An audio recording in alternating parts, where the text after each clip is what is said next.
monstrosity of a bill that the Republicans have been hiding behind closed doors for weeks. Yes, it is finally clear how the Republicans were spending their time locked in those back rooms. Now we know the truth. Senate Republicans weren't making the House bill better. Nope, not one bit. Instead, they were sitting around a conference room table dreaming up even meaner ways to kick dirt in the face of American people and take away their health insurance. Remember, the Senate Republicans worked for weeks on this new bill.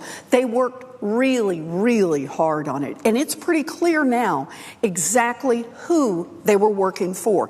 This bill has one flashing neon sign after another telling us who the Republican Party cares about, and it is not American families. The Senate bill is crammed full with just as many tax cuts as the House bill.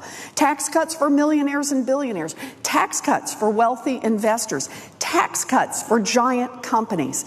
But all those tax cuts don't come cheap. They start to add up after a while. So Senate Republicans had to make a choice: how to pay for all those juicy tax cuts for their rich buddies. I'll tell you how: blood money. Senate Republicans wrung some extra dollars out of kicking people off tax credits that helped them afford health insurance. They raked in extra cash by letting states drop even more protections and benefits, like maternity care or prescription drug coverage or mental health treatment. And then they got to the real piggy bank: Medicaid. And here they just went wild. Senate Republicans went after Medicaid with even deeper cuts than the House version.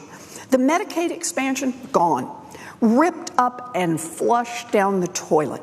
And the rest of the Medicaid program, well, for Senate Republicans, it wasn't enough that the House bill was going to toss grandparents out of nursing homes, or slash funding for people with disabilities, or pull the plug on health care for babies born too soon. No, Senate Republicans wanted to go bigger. The Republican bill claims to protect kids with disabilities by leaving them out of the calculations that decide how big the Medicaid cuts will be in each state.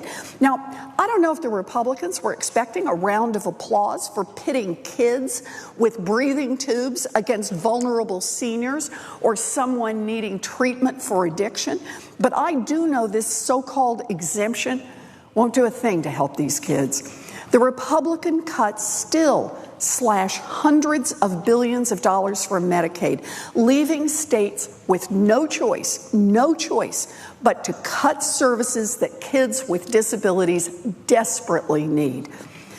Medicaid is the program in this country that provides health insurance to 1 in 5 Americans, to 30 million kids, to nearly 2 out of every 3 people in a nursing home.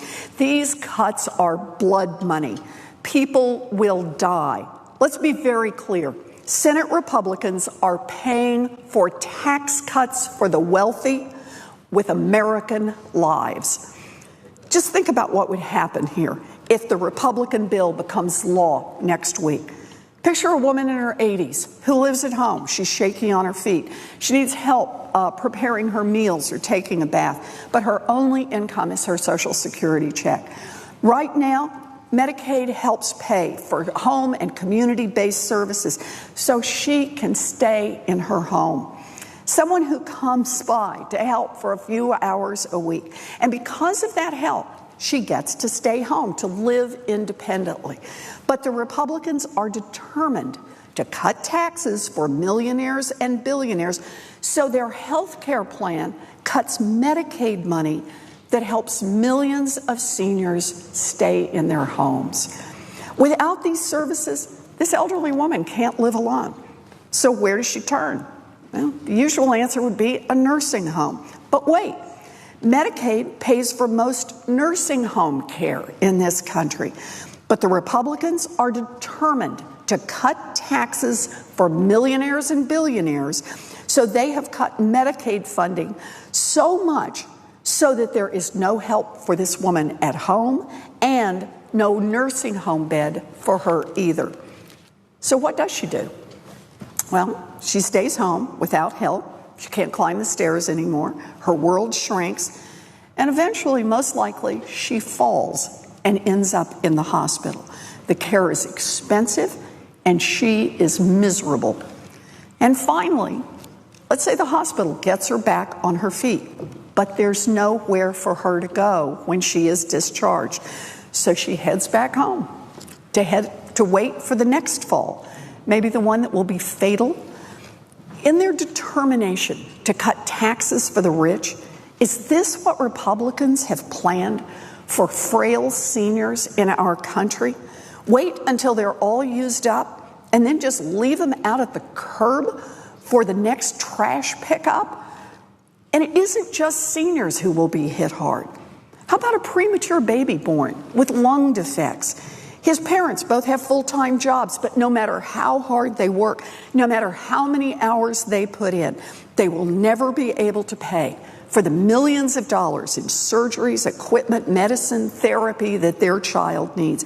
Right now, Medicaid, make sure that kids with complex medical needs have coverage for feeding tubes and medication and surgery and physical therapy.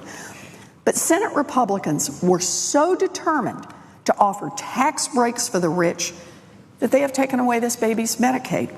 So what happens next? Maybe the parents try their best, but they just can't pay. Maybe they try a Kickstarter campaign, but it's not going to bring in enough to cover the medical bills. So they take out a second mortgage, and then they go bankrupt and lose their home. Is that the Republican plan for this family? Go live in a homeless shelter with your little baby whose only crime was to be born 14 weeks early? Senate Republicans can wave their hands and say that everyone will be fine. But it is time for the rest of us to take a long, hard look at exactly what would happen to the people who have to live with the Republicans' reckless cuts. Senate Republicans know exactly what they are doing with this health care bill. Their values are on full display. If they want to trade the health insurance of millions of Americans for tax cuts for the rich, they better be ready for a fight. Because now that this shameful bill is out